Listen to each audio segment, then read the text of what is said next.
Hello TNPSC officers. Already நம்ம TNPSC மாணவர்கள் 200 பேர் சைன் பண்ணி அந்த மனுவை கவர்னர், பிரைம் மினிஸ்டர், பிரசிடெண்ட் இவங்களுக்குலாம் கொடுத்தாங்கன்னு நம்ம கேள்விப்பட்டோம்.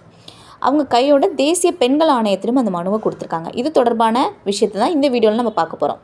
சமீபத்தில் நடந்த ஒரு டிஎன்பிஎஸ்சி எக்ஸாமில் பெண்களை இழிவுபடுத்தும் விதமாக அவங்க ஒரு கொஷின் கேட்டிருந்தாங்க. இந்த கொஷினை மையப்படுத்தி தான் அவங்க தேசிய பெண்கள் ஆணையத்தில் கம்ப்ளைண்ட் பண்ணியிருக்காங்க. சரிங்களா? இந்த ஸ்க்ரீனில் தெரியக்கூடிய இந்த ஆர்டிகல்ஸ் எல்லாமே அந்த மனுவில் அவங்க மென்ஷன் பண்ணியிருப்பாங்க.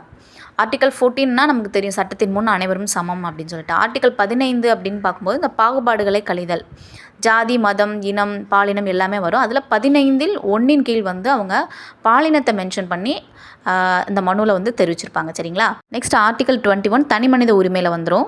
அதுக்கப்புறமா ஆர்டிகல் 51A இது அந்த ஃபண்டமெண்டல் டியூட்டிஸில் வருது இல்லையா, அதில் சப்கிளாஸ் இ பெண்களின் கண்ணியம் அது தொடர்பாக அந்த ஆர்டிக்கல் மென்ஷன் பண்ணியிருப்பாங்க.